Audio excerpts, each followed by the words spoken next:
Bonjour and welcome to WASA Distance Education Center and PLAR History Geography. So welcome to Edith and Meredith. I see you guys have joined in. Okay, yeah, you can hear me now. I just turned on my microphone. All right, so just let me know if you're having any problems. You just put that in the chat. Okay, so this is our second class for this week for PLAR History. So as I've mentioned before, in week 5, then we will be starting our PLAR Geography. So it depends if you need to do both components.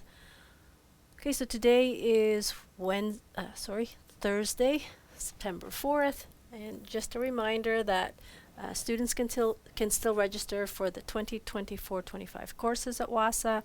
You can use the link that we have provided for you. If you don't have your phone number or if you don't have your status card info, you simply put zeros to fill the application and it will accept your application that way. But you can't leave it blank. If you leave it blank, then, so for example, if you don't have a phone number, so you leave it blank, then the application won't go through. That's the one for the sign up, the online application form. You can also call the office. So if you call the 807-737-1488, you can talk to Candace if you're interested in PLAR, or you can call Michelle if you're interested in the other courses. There will be application draws for students who register. So Meredith and Edith and any of the other students that registered, your name will go into a draw for the registration, as well as your DEC. So your DEC for each student that they sign up for, their name will go in there. But we will keep you posted and let you know what the prize will be for that. Also, we will continue to do end of term draws, so students who submit work during each term. So for example, this term, you will have your name entered for that, and also for student who completes a course or earns a credit. The Term 1A Radius Zoom timetable, you should have that so you can see which classes are happening at which time. You have the MAP 4C from 10 to 11 Monday to Thursday. Again, PLAR English and PLAR History. Okay, I apologize, there's some construction going on right by the window, so if you hear that noise, that's what that is. It's a jackhammer.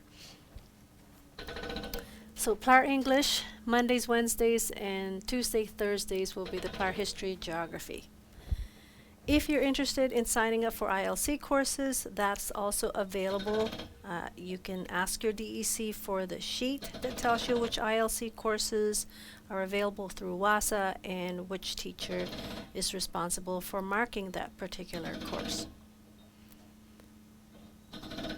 Again, if you have any questions, do not hesitate to call the office or ask your DEC. They will give you an answer. So there's some important changes that's happening for new and returning PLAR students. And I believe Susanna has already been contacted. So we will be having a Zoom meeting on Friday, this Friday, September 6th at 1 p.m. And we will inform you of these changes. So again, this is for the DECs and it will affect the new and returning PLAR students. So please attend the meeting so that you are clear on the new process, and then you can ask any questions that you might have after. So basically, this is what's happening with the changes with new and returning PLAR. Students can now choose to write the PLAR test, or what we call culminating, instead of completing lessons. So that's for you, Edith and Meredith, depending on which components you have to write the PLAR tests for. Successful students will receive their equivalent credits and can proceed to SEA. So SEA is the senior PLAR.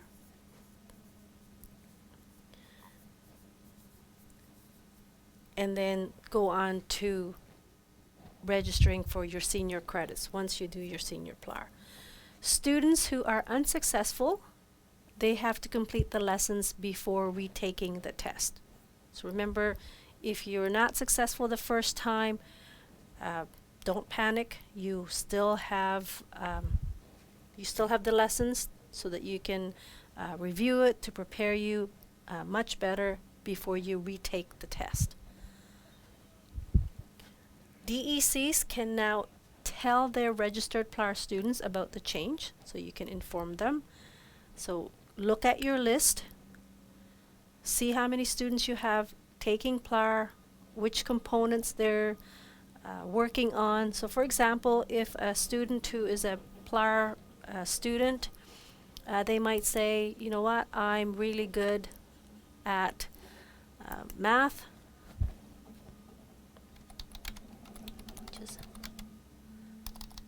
Just 1 second.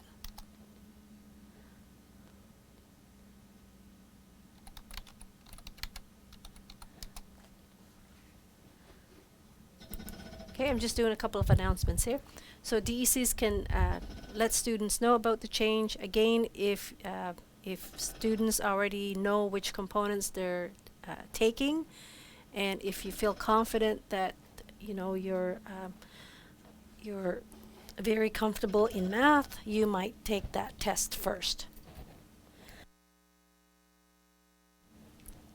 New PLAR students, they will be informed upon completing an application. So note that students who get their equivalent credits from passing the tests only, they will not get the GWL 3.0 credit. But students who complete all lessons and tests, they can qualify for the GWL 3.0 credit. So that's the advantage of doing the lessons and doing the test. You can receive the GWL 3.0 credit. But if you only do the test, then you won't get that.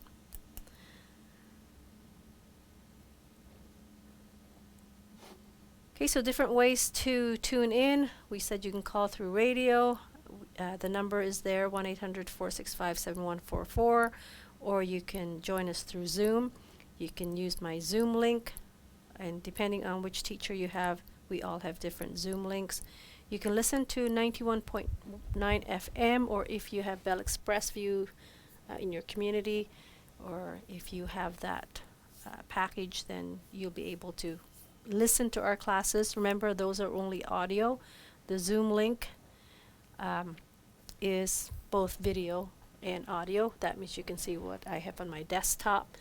All PLAR packages are the same, whether you're registered in Radio Zoom or IL, and you can continue where you left off. That's if you decide to do the lessons. So this is what you get for the PLAR history. You get the study guide, and then you get 3 lessons. So lesson 1 with the key questions. So for lesson 1, you have key questions 1 to 18. Key questions for lesson 2 is 19 to 33. And then lesson 3 will have key questions 34 to 41. So make sure you have these lessons and key questions. If you're having trouble with joining in or logging in on Zoom, for example, if your internet is slow, you have the option of checking our playlist on YouTube. So that's same for PLAR history, geography, science, math, and English. Bonnie has playlists for PLAR math and English. I have them for PLAR science, PLAR geography, and PLAR history. So if you're already working ahead with your PLAR geography, you can go to J. Mercer Wassa on YouTube, and you can view the classes that says PLAR geography 2A. If you're working ahead in your PLAR history, you can go ahead and go to the PLAR history 2A. In the meantime, I will be creating a new playlist for this term. So it'll say PLAR history term 1A. And if that still doesn't work for you, so if your internet is still slow by going to YouTube, You can ask for a USB or a flash drive that contains the classes. Tell us which classes you want. We will send them up to you. When you open the classes, it will give you the component name. So in this case, PLAR History. It will give you the lesson number, and it will give you the key questions that's in that class. So if you're having problems with key questions 23 and 24, you would go to PLAR History Lesson 2, key questions 22 to 30.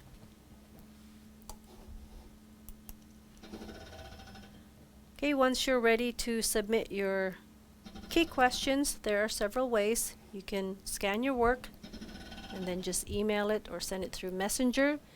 You can take a picture of it and send it through Facebook Messenger. So again, the difference between a picture and a scan is that the picture will capture the background image.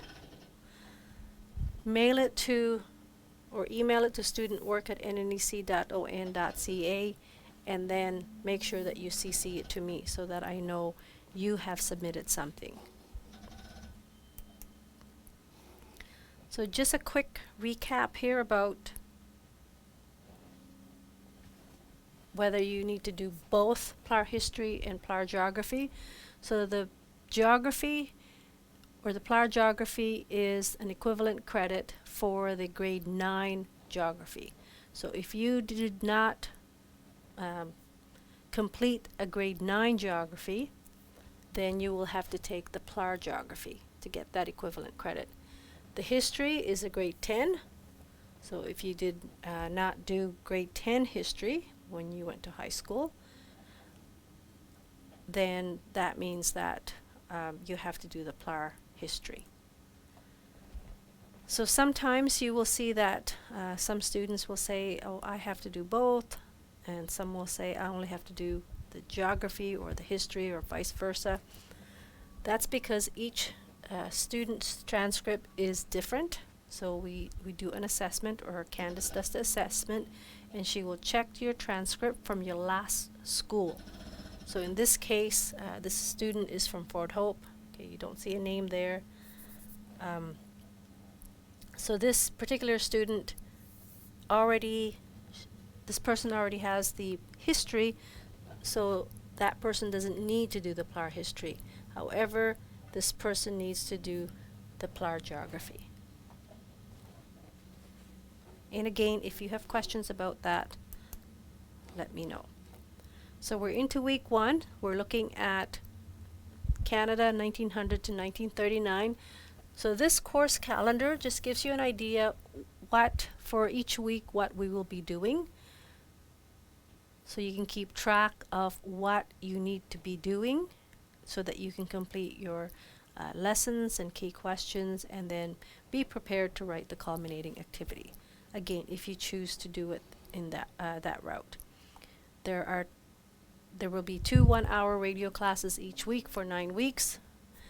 So again, PLAR History will only broadcast for 4 to 5 weeks, then we'll do the Geography for the remainder of the term. Once you start submitting work, you will see this sheet. It's called Teacher Comments or Marks to Student.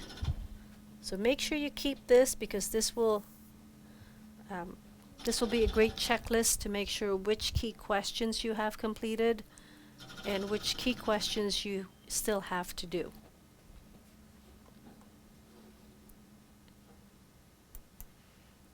Okay, now to answer Meredith's question, we are just going to do a quick review of the concepts of historical thinking. So you can look on page 3. Today we will identify the events of historical significance from the early 20th century and explain the concepts of historical thinking. So we said in our last class on Tuesday that in the Ontario curriculum there are 4 central concepts of historical thinking. So there's historical significance, cause and consequence, continuity and change, and historical perspective. We also looked at historical inquiry process. So if we have a question about something, for example, why did, let's see here, one of the questions we looked at was why did First Nations sign treaties with Canada? So that's the question. If you have that question, then you would, based on the historical inquiry process, you would gather and organize, you would interpret and analyze, okay, and then you would evaluate what you find out, and then you will communicate your findings. We also looked at historical evidence, and historical evidence can take different forms.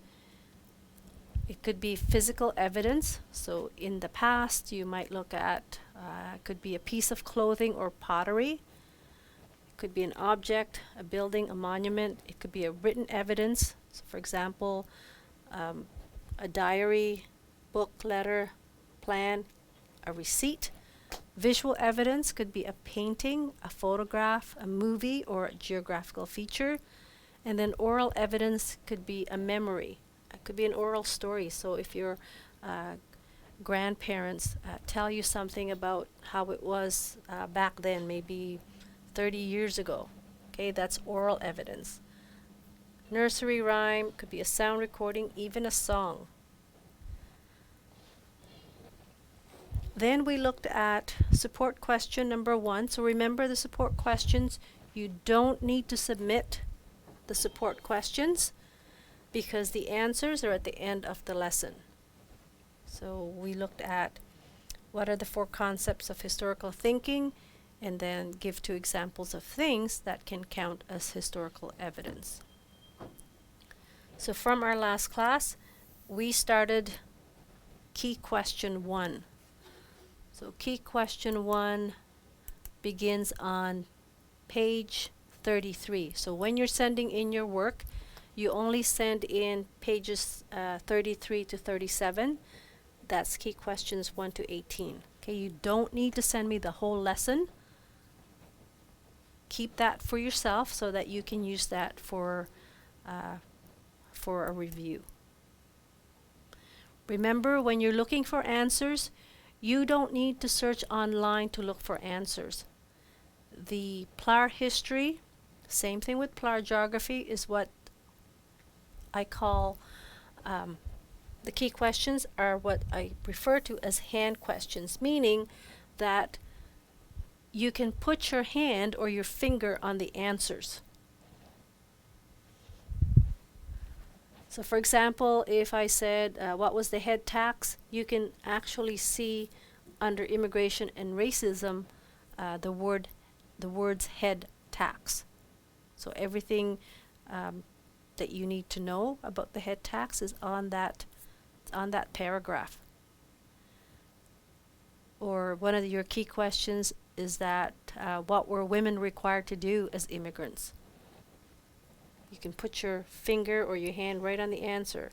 Women were required to take care of the entire household, do many of the farm chores, and bear many children. So there's no need for you to do a search or go on Google. The answers are there in your lesson. Okay, any questions about that?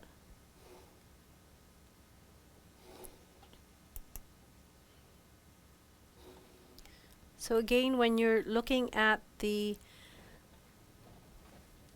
support questions, they're just for practice. The answers are at the end of this lesson. So let's look at key question 1. So this one is different from last year. So if your DEC gave you the 2023-24, that's okay. Okay, you can still submit that. But if you have the newer version, what you're doing with the newer version is you're matching the correct letter to the 4 concepts of historical thinking. So on the left-hand side are the four concepts. So you have historical significance, cause and consequence, continuity and change, and historical perspective. On the right-hand side, you get the description. So A says helps us understand what has changed over time and what has stayed the same. I did that one on Tuesday, which means that A, okay, matches with continuity and change. So that's the concept of historical thinking, continuity and change. Helps us understand what has changed over time and what has stayed the same. Okay, is there one there that that you could fill out? Historical significance, number 1. Which letter should go beside that one? And you could just type in your answer on the chat if you want. So is it B, C, or D? So you only have 3 choices for historical significance. So I'll get you to look at that, see if you can find the answer.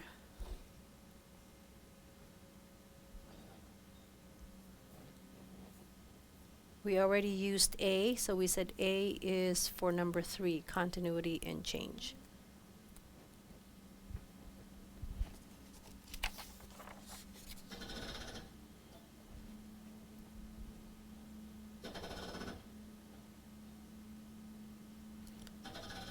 Okay, so for historical significance, I don't know how fast your internet is this morning.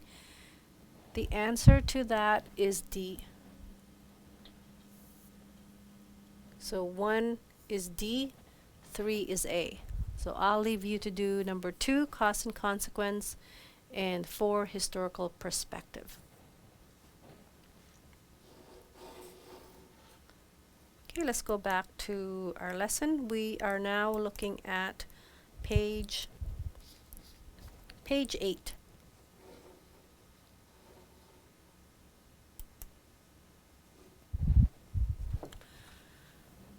So on page 8, we have again Canada at the turn of the century, which is 1900 to 1939. The titles are Boer War, Immigration. So Boer War is on page 9. Actually in this, yes, that's right. So the Boer War is on page 9. The Canada at the turn of the century is on page 8. Immigration is on page 10, and then the typical immigrant hardships, that's also on page 10, and then immigration and racism, women and immigration, page 11. So that's what we're hoping to do in this class. So let's look at what was happening in Canada in the 1900 to 1939. So in the following sections of this lesson, we will learn about life in Canada in the first half, which is 1901 to 51 of the 20th century. And as we're looking at the different topics, remember to keep the concepts of historical thinking in mind. So you can do that by asking yourself, what were the historically significant people and events in this time period? What were the causes and consequences of these events? Look at what has changed, what has continued, and what were the different perspectives of people who lived at this time. So keep those in mind as we're looking at these topics.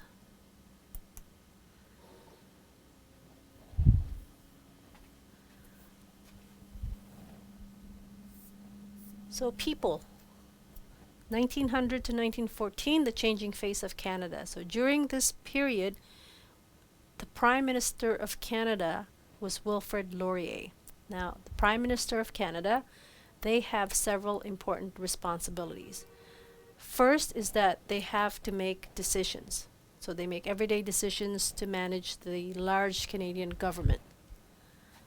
Okay, they also have to hire officials. That means they hire and they can also fire other government officials, including all cabinet members and ministers.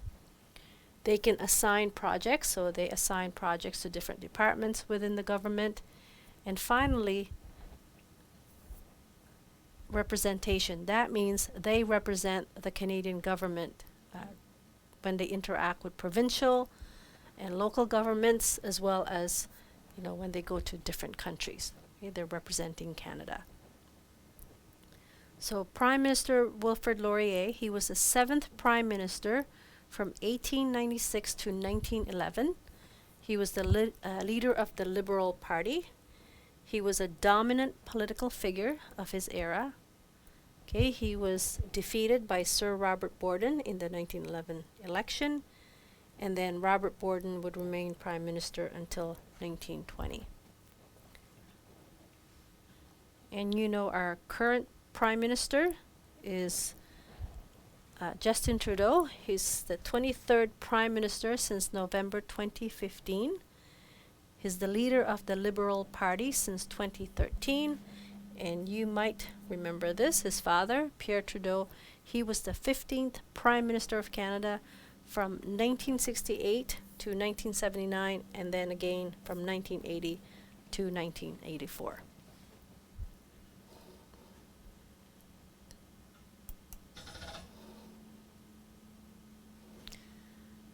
So what did the Prime Minister of Canada, at that time, Prime Minister Laurier, and his government, what did they push for, or what did they want to have for Canada? Well, they wanted Canada's development of the western provinces. So you could see that's the western provinces you could see on the screen. Manitoba, Saskatchewan, Alberta, okay, and British Columbia. They also wanted to build railroads, and they also wanted Canada to look after her own defenses, so their military. So he predicted that the 20th century would be Canada's century. He said we were a land of promise, and it needed to be developed and needed to have improved relations with other countries. So some of the significant events that Laurier oversaw while he was Prime Minister included the Boer War, which we will be looking at next, Saskatchewan and Alberta's entry into Confederation, and the Naval Service Bill and the Reciprocity Agreement.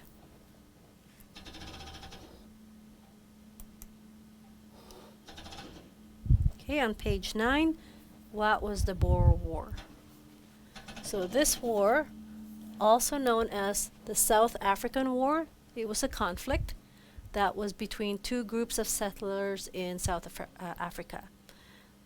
So it was between the British Empire, so this was the government that controlled many parts of the world, including parts of South Africa, and the other group were the Boers. So these were Dutch-speaking settlers in South Africa.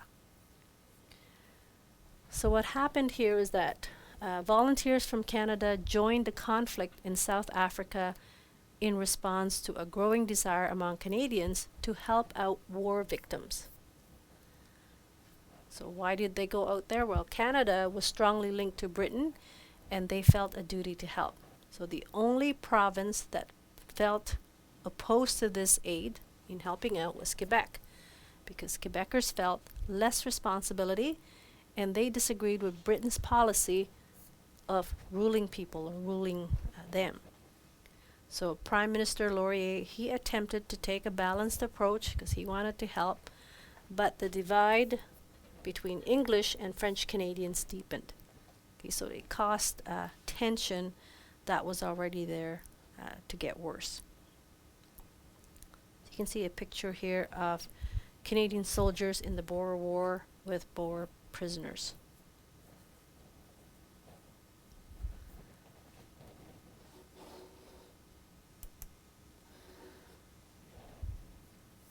So the Boer War was Canada's first foreign war. So again, it was fought between Britain, with help from its colonies and dominions such as Canada, against Afrikaner republics.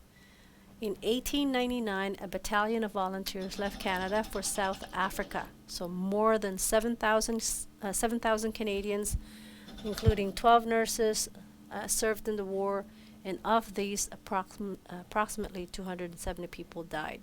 So this was a big commitment for a country with a population of about 5 million people at the time. But it marked the first time Canadian troops distinguished themselves in battle overseas.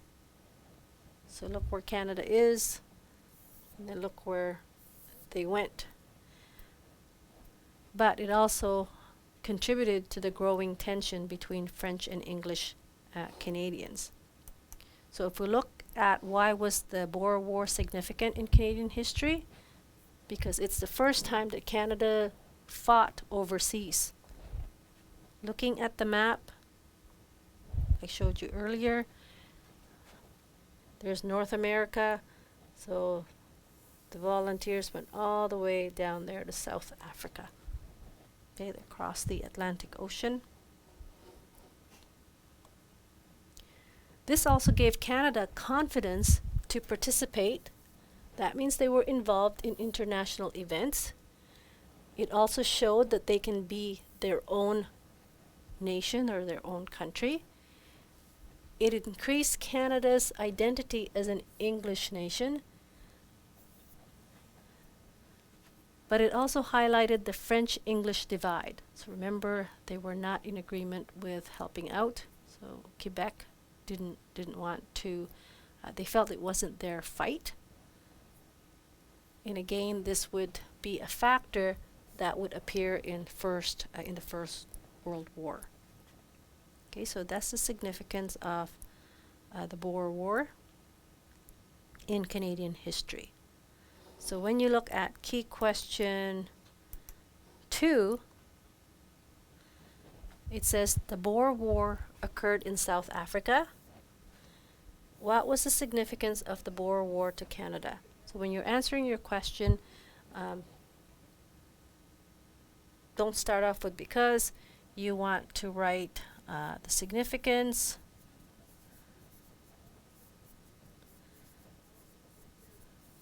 of the Boer War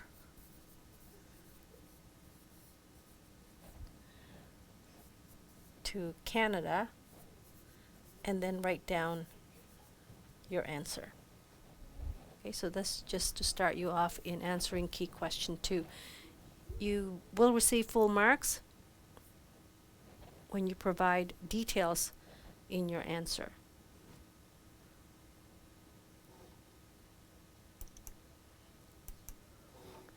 Okay.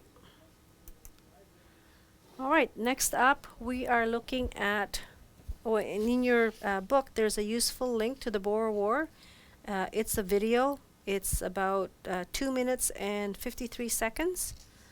So you can check that out. Again, that's on page 9. There is a link that you can go to at your own in your own time. Okay, so next up is immigration, and that's on page 10. So 2 terms we want to look at first. The word immigrate starts with an I. So immigrate means to take up permanent residence in a different country. So if you're from Canada and you decide you are now going to live in India permanently, that means you're immigrating. Immigrate with an E sounds the same, means to leave one's country.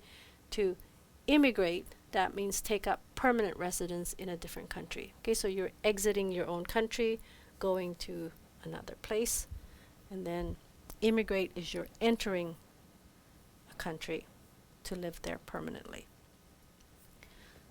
So in 1900 and 1914, Canada experienced a tremendous growth and change in terms of immigration. That means people were coming in to live, leaving their country and then settling here. So in 1890s, approximately 18,000 to 44,000 immigrants came to Canada each year.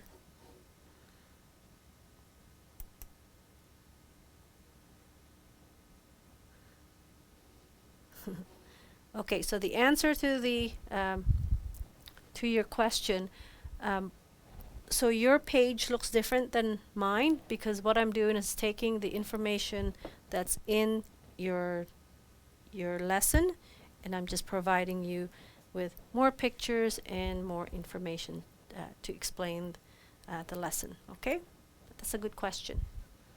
We can't fit all the pictures in the lesson, so I'm just adding some here. But all the information is in there. You will see it. I just took up parts of it. So if you look on page 10, right at the top, you will see that it's the same.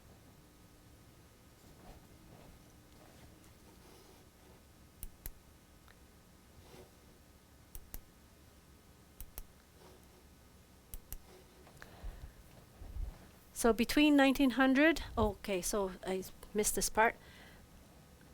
This was important. Gold was found in the Yukon. So that was something that made people want to go to Canada. So immigrants came to Canada each year, and then in 1898, gold was found in the Yukon. Between 1900 and 1914, the average number of immigrants to Canada went up between 55,000 and 300,000 per year. And then Canada used advertisements. That means they used posters to get people excited about coming to Canada. Look at one of the posters they used. They used the word health. They used the word wealth. Okay, trying to get people to say, "Hey, come to Canada," because this is what you'll find when you get here. You'll be healthier and you'll be wealthier. So the government spent time and money recruiting new immigrants from the United States, from Europe, and Asia. So you can see on the screen, again, you don't have this picture in your lesson book. You can see a spike. Look how many people came to Canada in 1912.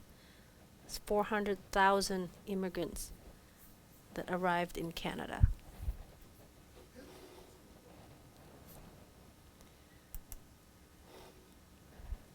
So what does moving to another country involve? Well, it involves significant challenges.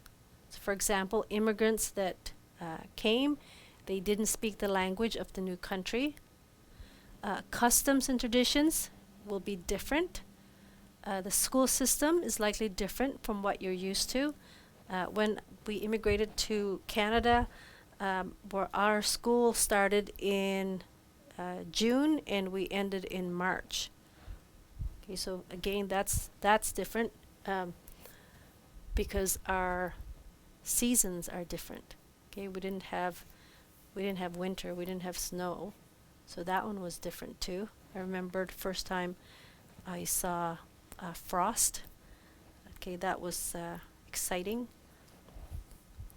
You couldn't take the rock out of the ground because it was frozen in there. Also, leisure activities, food was different, and daily life may vary greatly. Expectations and freedoms for children and youth could also differ. So some of the customs or traditions that one country may have would be different in the country that they are moving to. So when Canada was being settled in the 19th century, immigrants from many parts of the world traveled long distances. So why did they come? How did they decide whether or not to give up their home for an unknown life in Canada? And how did they assess the risks and benefits of immigrating? So two things. There are push factors. That means there are things that are unfavorable about the area in which a person lives. So for example, if they're living in a country where there's poverty, maybe there's fear, maybe there's war, disasters, unemployment, this will encourage people, okay, that's the push factor, that they want to leave their country. Now they have to decide where will they go. So now the pull factors kick in. That means these are the things that attract a person to another area. So they come to Canada because the pull factor, safety, opportunity, freedom, stability. So remember we talked about how the Canadian government put words like wealth and health on the posters. Okay, that's a pull factor. You can see a picture here. This is from the Library and Archives Canada. These are the arrival of immigrants at Union Station in Toronto. Circa means this picture was taken in 1910. So you could see people that's arriving to Canada.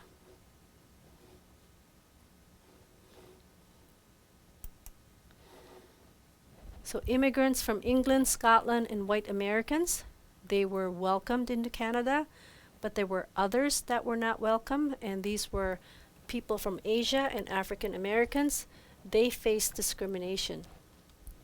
White farmers in the western provinces, they were often unwelcoming toward their black American neighbors, and racism against the Chinese was widespread. So what did the government do? Well, in response, the Canadian government imposed a head tax on all Chinese immigrants. Okay, that's a policy or a rule that they imposed.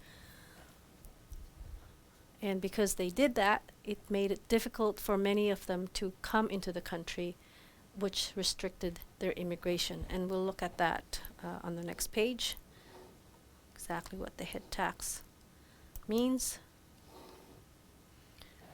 So the typical immigrant hardships, so as I said, they come from other countries. A hardship was that English was not their first language, so harder for them to communicate with other people.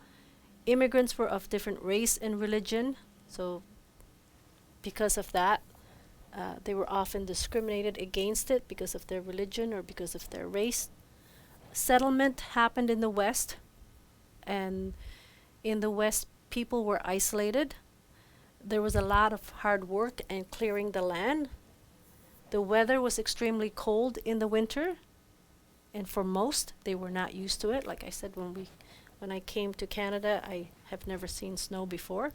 So farmers didn't always have the appropriate tools to perform the work, so that made it harder. So look at the picture. Yes, they were given the land, but they didn't know how to and didn't have the tools to clear it. Immigrants also had little education. They knew how to do very few things, especially when a lot couldn't read or speak the language. Immigrants moving to cities, they often received the worst, most dangerous jobs that no one else would do, and they were paid the least and lived in poor houses. So you can see some of the visible racism. It says help wanted, and then it says no Irish need apply. Here's one to entice people to come. Canadian Pacific, you own your own farm in Canada, passage money advance, loans for farm purchase. Look at this, 3,000 British families wanted for Canada. So there it's specifying where they want people to come from. Okay, it didn't say to come from China. It said, you know, they wanted British families. So here's the immigration and racism. So if you look on page 11, so immigrants from Asian countries and African Americans, they were not treated fairly.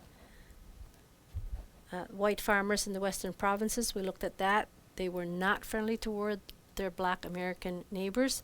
So here's the head tax. So the head tax for the Chinese in 1885, they were charged $50 per year, and notice that it went up. In 1900, they were charged $100 per year. So if they want to come to Canada, you have to pay $100 per year. 1903, $500 per year. So in 1923, the government passed the Chinese Exclusion Act. Okay, so this is a policy. That means it was a rule that the government imposed on the Chinese. So it closed the door on any immigrants coming from China. So Chinese immigrants were the only immigrants that faced such a tax or an exclusion law.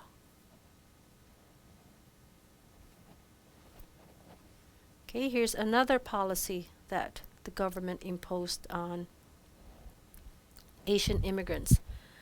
In 1914, there was a ship named Komagatu Maru, and they arrived in Vancouver. Now, they sailed from China, and they carried 376 passengers from India. So the passengers included 346, 24 Muslims, 12 Hindus, and all of them were British subjects. Remember, British or Britain colonized different countries. So they were British subjects because they were from Punjab, British India. What Canada did, or the Canadian government, they passed a law in order to keep immigrants of Asian origin out of Canada. So not just Chinese, but Asian origin. So what happened with the passengers? Well, they were not allowed to leave the boat. They spent 2 months in the harbor, and following an unsuccessful appeal to the BC Supreme Court, the boat had to go back to India. Okay, so when you see that question about policies that the government imposed on immigration, that's the two that we're looking for. One was the Chinese head tax, and the other one is that they created a policy that Asian immigrants were not allowed to come into Canada. So in 2006, in Ottawa, Prime Minister Stephen Harper offered a full apology to Chinese Canadians for the head tax, and he expressed his deepest sorrow for the subsequent exclusion of Chinese immigrants from 1923 until 1947. Okay, so we'll look at one more key question before we go, or I'll just show you one here. So in key question number 3, you notice that it's asking you to give 2 examples of what were women required to do as immigrants. So when you do that question, you say 2 examples.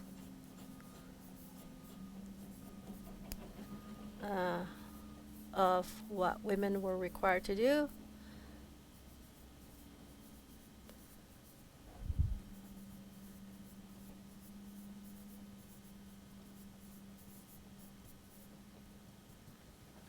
To do. So then you write your answer. So when you do that, you need to go to page 11, and you need to read this section. It's on women and immigration. Okay, so before we go, do you have any questions, Meredith, Edith?